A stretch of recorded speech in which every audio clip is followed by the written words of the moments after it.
Apakah kamu salah satu orang yang pernah merasa seperti diperas oleh perusahaan di dalam pekerjaan? Kamu mau tahu gimana caranya sekarang kamu yang memeras perusahaan, tapi dalam pengertian positif ya. Ikutin pembahasan di bawah ini. Fasten your seatbelt. Tapi jangan lupa subscribe, jangan lupa komennya. Ditunggu ya.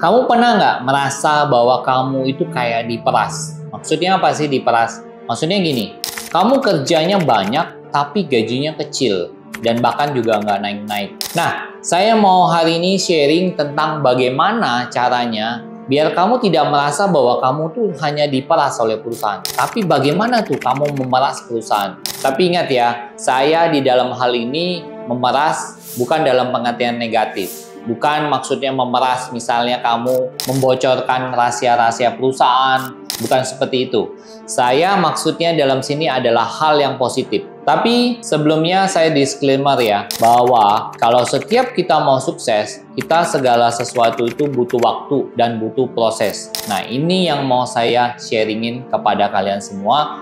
Bagaimana maksudnya memeras perusahaan biar kalian menjadi orang yang hebat, jadi orang yang sukses di dalam kehidupan kalian. Tidak berlama-lama, saya akan kasih contoh aja bagaimana sih caranya, maksudnya kita bisa memeras perusahaan. Maksudnya gini contohnya, misalnya nih, kamu jadi seorang kasir di dalam suatu perusahaan. Kamu sudah bekerja selama 1 tahun atau 2 tahun. Ingat ya, butuh proses. Jadi kasir, kamu pertama udah jago dulu karena udah 2 tahun. Pasti kamu udah jago, sudah tahu soal waktu juga, sudah tahu soal job desk kamu juga, kamu sudah tahu juga KPI kamu yang terbaik kamu gimana. Jadi kamu sudah istilahnya jago dulu ya, kamu sudah mengerti pekerjaan kamu. Nah, apa yang kamu bisa lakukan untuk kamu bisa memeras perusahaan? Kamu coba cari suatu divisi di mana di sini kita butuh namanya networking ya.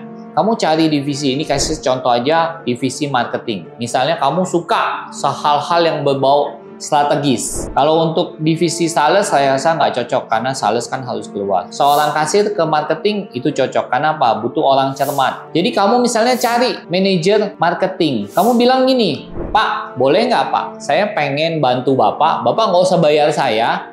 Bapak kan tahu saya kerjaan kasir Pak. Saya kan ada banyak waktu. Saya jadi asisten Bapak, tapi Bapak nggak usah bayar saya Pak. Yang penting Bapak mau ngajarin saya Pak, jadi saya bisa maju. Katakan dengan gitu, katakan dengan tulus bahwa kalian pengen belajar sesuatu. Cari orang memang yang hobinya juga ngajar. Jadi matching gitu loh. Karena tidak semua orang tuh pengen ngajar ya. Tapi orang itu pengen memang ngajar dan dia itu memang seneng gitu. Kayak saya ini kan seneng ngajar orang ya. Jadi saya kalau nggak usah disuruh aja saya seneng banget gitu. Biasanya orang-orang marketing suka banget ngajarin orang. Kenapa? Karena udah karakteristik dia ya. Ada divisi-divisi lain tentu. Ini kita kasih contoh aja.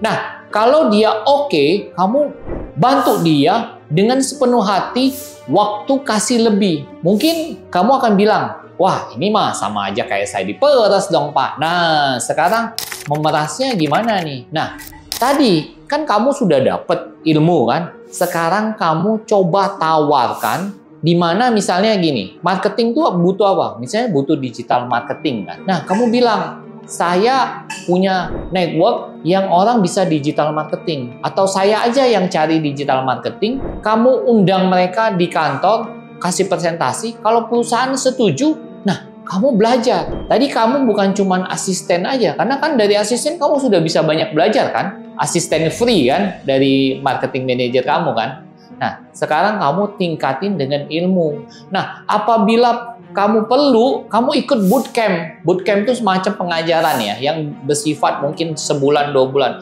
Atau kalau enggak, kamu cari yang apa? Cari yang misalnya 2 hari. 2 hari, Sabtu Minggu gitu, kamu belajar. Nah, kamu tadi apa? Sudah mengerti jadi asisten, sudah tuh sekarang kamu tambah skill dengan apa? Jadi digital. Apa yang akan terjadi? Perusahaan kira-kira kalau kamu minta gaji tambah, perusahaan consider kamu nggak? Saya yakin sekali perusahaan akan consider kamu. Bahkan kalau kamu sudah tunjukkan prestasi kamu setahun 2 tahun, kalau marketing manager kamu itu pindah atau dia berhenti, saya yakin kemungkinan besar kamu yang akan diangkat gitu. Kalaupun nggak jadi manager, kamu akan jadi supervisor. Nah, sekarang bayangkan kalau kamu bisa jadi supervisor dengan gaji mungkin 6-8 juta. Dari yang sebelumnya kasir berapa? Mungkin gaji 3,5 juta, 3 juta mungkin. Tapi begitu jadi SPV, udah gaji 8 juta. Kalau kamu jadi manajer, mungkin setelah lewatin proses setahun 2 tahun, bisa gaji kamu 10 juta atau mungkin 12 juta. Itu tergantung negosiasi aja kan perusahaan. Tapi kan perusahaan enak gitu loh. Kasih gaji kecil di awal. Kalau orang ini ternyata memang hebat, kita gaji dia gede, kan enak gitu loh perusahaan. Nggak tiba-tiba orang minta gaji gede, tapi kita masih belum tahu, masih gambling. Nah, ini kamu udah mulai startnya dari kecil jadi besar. Itulah yang sebenarnya yang perlu kalian pikirkan. Jadi, jangan merasa kalian diperas perusahaan. Tapi sekarang caranya bagaimana kamu peras perusahaan kamu sehingga memberi benefit dan juga kesuksesan buat kamu. Jadi guys, ingat ya, jangan pernah merasa diperas perusahaan. Kalaupun kamu merasa banyak pekerjaan, coba sekarang kamu ubah mindset kamu. Kamu gimana caranya? Kamu yang memeras perusahaan, tapi tentu dengan ilmu. Kalaupun perusahaan pun nggak mau naikin gaji kamu, apa yang kamu lakukan? Ya kamu cari perusahaan lain yang bisa membayar gaji kamu seperti yang kamu mau. Tapi perusahaan yang lain tentu akan gaji kamu asal kamu memang punya ada isi. Nah, dari kasir, punya background kasir, kemudian kamu bisa jadi asisten manajer, sekarang kamu bisa jago di digital, saya yakin banget lah gaji kamu tuh bisa di atas 10 juta. Bayangkan loh, dari kasir mungkin hanya proses itu makan waktu 5-6 tahun saja, kamu bisa naik.